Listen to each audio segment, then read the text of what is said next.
Good morning, Americans. This is your favorite alien here on the morning of Sunday, January 28th, 2024. NFC AFC Championships, San Francisco over the Lions and the Ravens over the Chiefs. So we got another San Francisco Ravens Super Bowl, but no Harbaughs. Well, wait.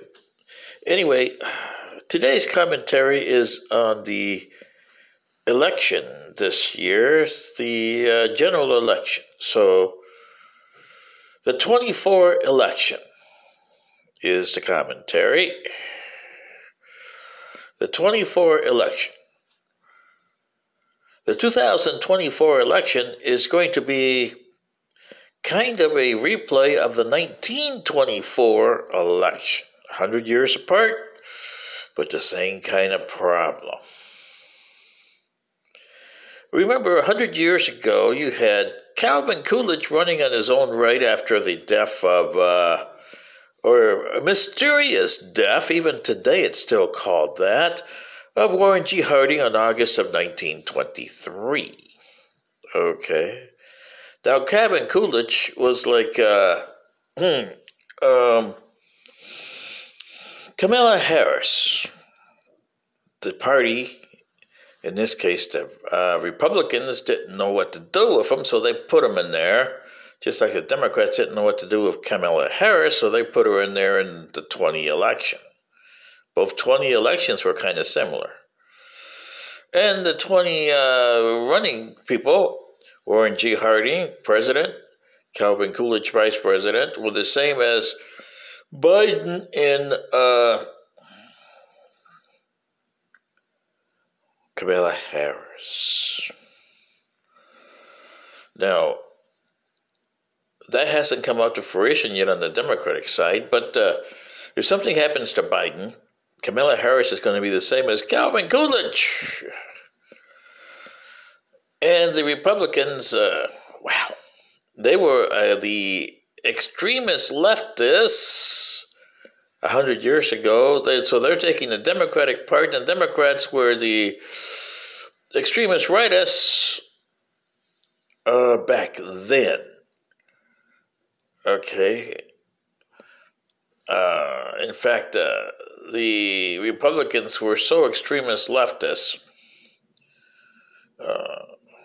that the country was starting to go into what was known as the old xenophobic stage of the country that lasted till 1940 on the Republican side. You know it as eugenics, is what you know it as, okay? Eugenics. Remember that word from Star Trek, eugenics. Same as the Republicans here are extremist rightist, and they're going into their form of the eugenics wars again, okay? Trump is the main ideal today. In those days, it was guys like Edgar Rice Burroughs and Calvin Coolidge, to a certain extent, Charles Augustus Lindbergh, and a number of other prominent members on the Republican that lent their ideas to the Republican Party. In the 1924 election, Calvin Coolidge had his Democrat named Dawes, I believe. And then you had a group of progressives on the Democratic side, you know, extremist leftists. Yeah, otherwise known as progressives. And they were led by a guy named Davis from Wisconsin, okay? Well, the election was kind of a landslide for Mr. Coolidge, and the problem was, early in 1924, he got a visit from the champions of the National Football League, the Chicago Bears, okay? George Hallis and the Galloping Ghost Red Grange went to visit Mr. Coolidge. And his assistant goes in there and tells him, Mr. President, here is Mr. George Hallis and Ray Grange, the Galloping Ghost. They're from the Chicago Bears. And he didn't say National Football League or Football Club, or he just said the Chicago Bears. Now, this tells you the state of mind of the United States at the time here, just like Kamala Harris and Joe Biden 100 years later. President Coolidge acknowledged them, shook their hands, and he says, well, I've always been a fan of animal acts. Always try to get to the Barnum and Bailey Circus whenever I can to see the animal acts. But I've never seen any bears. This is the President of the United States, people. Yo! So, the media didn't do anything with this. And Calvin Coolidge, well, he kind of had a landslide. The verdict of that election was a three-party candidate, three parties, the progressives, the Democrats, and the Republicans. Extremist leftist Democrats and extremist rightist Republicans. And a third-party candidate for the progressives. Yeah. Unfortunately, Mr. Davis, he didn't get many states. He only got his home state of Wisconsin. 13 electoral votes. Yeah. Yeah. That's all he got. Now, Mr.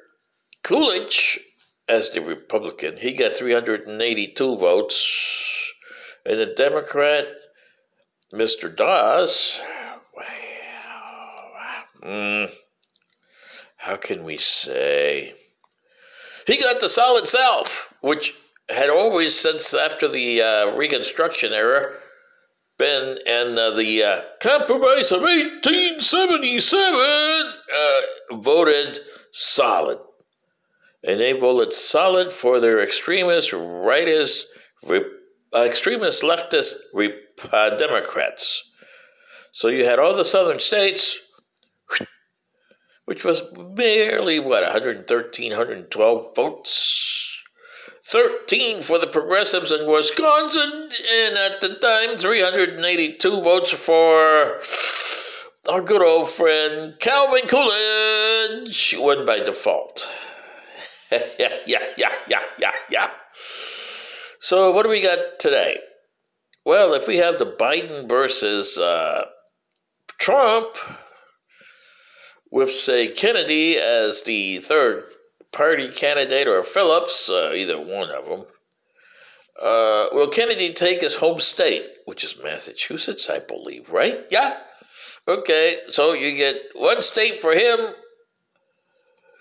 The Democrats, they'll take most of their blue states. New York, everything else. But two disturbing states that's in their way would be Pennsylvania, and Michigan, and Wisconsin. Ooh, that's going to be Florida. That'll go Republican.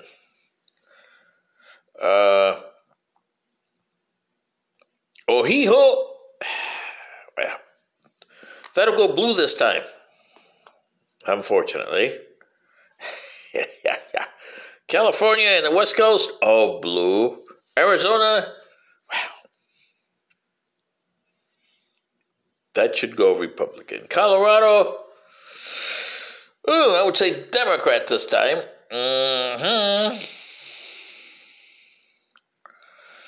But Pennsylvania, Michigan, and Ohio.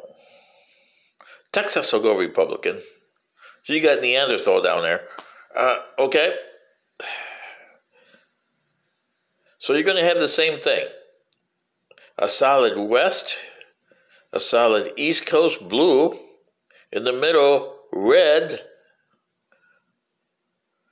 and in the South, well, it depends on Georgia. And Georgia's been having a heck of a time with Donald Trump. He lost the 2 senators there. Mr.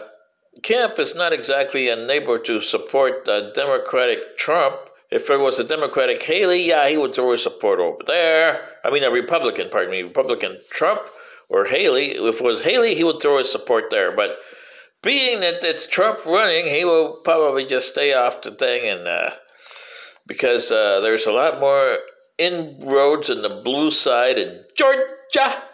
I would say that I go Democrat, so we're stuck with another 4 years of Biden. Yo! Because you guys don't like Ralph Crandon as a third-party candidate. So if you did, then I would say we would have Ralph Crandon and try to get him at least 175 votes on the electoral votes, which would throw this election into disarray. We got to get 269 people. Yo, 270. But if we get 269, we win on a third-party candidate. We actually need at least 250 on a third-party candidate. We get 250, there's no way the other 2 candidates can come up with 250. They're going to be splitting theirs. So what do you say? Ralph Crandon, a write-in third-party candidate, and get him at least 250 electoral votes. So you people in Georgia, Pennsylvania, Ohio, Michigan,